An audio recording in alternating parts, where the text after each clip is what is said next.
C'est super, super. Je vous sens progresser et c'est une bonne chose. Maintenant, nous allons traiter les 3 types de préparation de messages. C'est parti.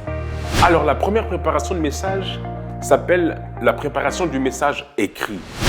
C'est là où le prédicateur a décidé d'écrire scrupuleusement tout ce qu'il a pensé, tout ce qu'il a imaginé dans son temps de préparation. Mot pour mot, phrase pour phrase, lettre pour lettre. Il les fixait sur ses notes, tel un véritable guindé sur ses notes. Il ne veut qu'aucun détail soit oublié. J'ai écrit ces notes et vous allez les entendre. Ceci est une méthode qui exige une longue préparation. Elle réclame la prise de nombreuses notes. Parfois, le message est en entier et écrit à l'avance. Le prédicateur suit exactement ce qu'il veut dire. Chaque pensée est complètement exprimée sur papier. Plusieurs pages des notes sont parfois nécessaires. Ce type de préparation consacre une grande attention aux détails. La construction des phrases, le choix des mots, etc. Tous les aspects du sermon sont méticuleusement préparés. Donc nous avons compris que ce type de préparation est complet. Le prédicateur veut absolument que le peuple retienne chaque détail de sa prédication. Il veut que la prédication soit complète et qu'elle couvre tous les aspects des vérités qu'il voulait présenter. C'est un bon avantage. Cependant, le désavantage, c'est que vous êtes guindé sur vos notes et ce message peut paraître parfois ennuyeux. Vous voyez, lorsque je vous parle et que je reviens sur mes notes, le contact visuel est perdu. Or, le contact visuel vous sert. On est un peu maintenant sur quelques arts oratoires. Le contact visuel vous sert de ressenti vis-à-vis de ce que la foule peut. Finalement, vous écoutez le peuple en fonction de votre regard. Vous savez que quelqu'un vous regarde lorsqu'il vous regarde. Mais si vos notes sont... si vous voulez absolument que tout le monde retienne ce que vous dites et vous êtes guindé sur vos notes, vous ne pourrez donc pas avoir un regard avec un lien avec ce peuple. Donc, vous êtes tellement concentré sur la manière dont vous voulez qu'il retienne le message que vous ne créez aucun lien. Alors, ce genre de prédications peuvent créer des assemblées, un peuple endormi, ennuyé, parce que c'est vrai, ils pourront vous suivre sur quelques notes, mais à force de lire et de relire et de prendre certaines intonations, c'est vrai, mais vous n'avez aucun contact, aucun lien avec ce peuple. Il a besoin que vous le regardiez. Et généralement, c'est comme si vous créiez un bouclier ou du moins une bulle dans laquelle vous êtes renfermé, où vous êtes simplement en train de lire votre message. Certaines personnes le font avec peut-être le trac de se dire « il faille que je prêche bien, donc je vais plutôt lire tout ce que je veux amener ici ». Mais un point d'ailleurs que je voudrais ajouter, qui n'est pas forcément dans le cours, c'est que la quantité de notes que vous avez peut être une pression supplémentaire. Ce genre de caractère à vouloir complètement donner tous les détails de votre prédication peut davantage créer une plus grande préparation et de plus grandes exigences vis-à-vis de vous-même. Car vous vous donnez un niveau de compétiteur. Vous vous dites, il faut absolument que je dise tout ça. Et toutes mes notes, j'ai écrit des gros blocs de texte et il faut absolument que je sache, que je les retienne. Et ça fait de vous quelqu'un qui est plus là pour une certaine performance que pour... Vous voyez ce que je veux dire? Vous êtes plus là pour une performance parce que vous voulez absolument que les gens retiennent tout au lieu de créer un certain lien avec ce peuple. L'objectif est de garder la foule en haleine, ou du moins d'avoir l'attention de la foule, c'est très très important. Le prédicateur qui prêche et qui prêche en fermant les yeux, en regardant dans le ciel, en regardant à droite, sans pour autant avoir l'attention de ceux qui veut impacter, loupera forcément le but de sa prédication. Il faille que vous regardez les gens dans les yeux, afin qu'ils sachent qu'ils sont importants pour vous. Le prédicateur qui lit que ses notes est en train de dire « vous ne m'intéressez pas, mes notes sont plus importantes que vous ». Mais je pense que le prédicateur doit absolument garder ça dans son esprit. Que j'ai écrit certaines choses, c'est vrai que je dois les communiquer, mais le peuple en face de moi doit comprendre finalement ce que je suis en train de leur dire. Et pour qu'ils comprennent, il faille que j'aie leur attention.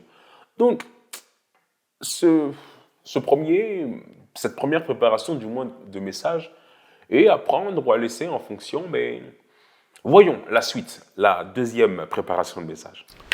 La deuxième préparation de message est la préparation squelette. Ici, le prédicateur n'a écrit que les grandes lignes de sa prédication. Ok, il a résumé chacune de ces grands blocs de texte et il a écrit une telle vérité sur une seule phrase. Ok, et cette prédication permet au prédicateur de se détacher de ses notes, ainsi d'avoir un regard sur le peuple, d'avoir un regard et surtout de créer du lien à travers ce regard. Si vous ne regardez pas ce peuple, eh bien, il aura l'impression qu'il n'a pas d'importance pour vous. Si vous regardez le ciel à chaque fois que vous parlez, je voudrais vous prêcher aujourd'hui que non, il faille que vous créiez un lien avec ce peuple. Et souvent, c'est le trac. C'est le trac qui nous empêche de regarder les gens. On dit, oh non, les gens vont nous regarder et je ne sais pas quel défaut ils vont voir chez moi. Est-ce que l'une des astuces que nous donnons à l'école de la prédication, notamment à nos élèves, c'est de se dire à chaque fois qu'ils prennent la parole en public, ou du moins devant le peuple, c'est de considérer que ce n'est pas les gens qui les regardent, mais c'est eux qui regardent les gens. Il peut y avoir 10 personnes dans cette salle, mais c'est moi qui regarde 10 personnes.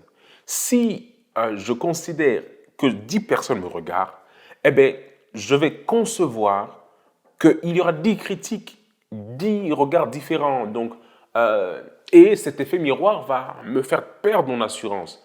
Mais si je considère que c'est moi qui regarde les 10 personnes, j'ai le courage de parler et de dire, il est écrit, la Bible dit, je voudrais vous dire à vous aussi, la Bible, pourtant, il est important de balayer le peuple qui est en face de vous pour qu'ils ressentent que vous les considérez ou du moins que... Donc, ce message squelette permet donc au prédicateur d'avoir que des notes.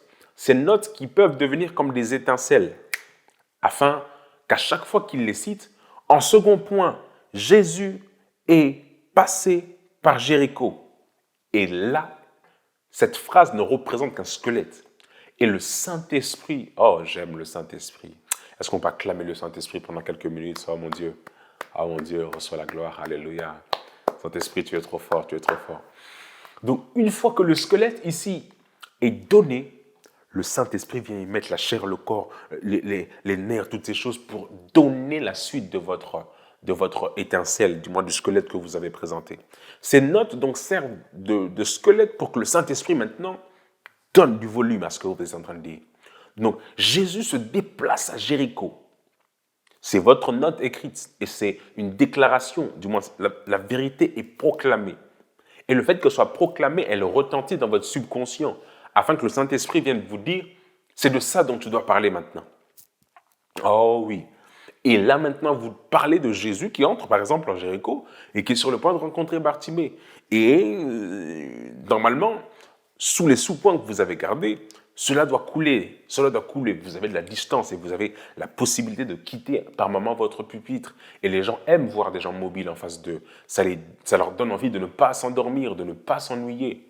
Je vais vous dire quelque chose de clair. Par moment, lorsque je prêchais, j'avais l'habitude de me dire « Oh là là, il y a quelqu'un qui dort pendant que je prêche. » Et je le prenais contre moi, je disais « Mais je ne suis pas un bon prédicateur. Si j'étais un bon prédicateur, il fallait que lui, il dise Amen et qu'il ne dorme pas. » Je veux que vous soyez décomplexés par rapport à ça. Et que ces étapes, du moins, servent à tempérer votre caractère. La gloire est à Dieu. Faites votre travail. Par moment, nos objectifs sont toujours de performer, de dire que si je dois prêcher, il faut que tout le monde se lève et qu'il faut qu'un jour un prédicateur a prêché et puis il n'y a eu qu'une personne, le message n'a concerné qu'une personne. La bonne prédication, ce n'est pas forcément la prédication qui remue le peuple. Je dis quelque chose d'important. La bonne prédication n'est pas forcément la prédication qui remue le peuple. Je pense que le prédicateur doit absolument ressentir ce que Dieu ressent, afin de comprendre quels sont les objectifs de Dieu à travers cette prédication. Il y a des prédications où vous prêchez face à 50 personnes, mais Dieu ne parle qu'à une minorité de personnes, bien que le message soit communautaire, ou du moins ce message ne réveillera que certaines personnes. Alors n'en voulez pas à cette personne qui dort dans cette salle. Et ne le prenez pas pour vous, parce que sinon vous vous considérez comme un mauvais prédicateur avec pas beaucoup d'attrait, pas beaucoup de charisme pour retenir ou captiver l'auditoire. Ne faites pas ça.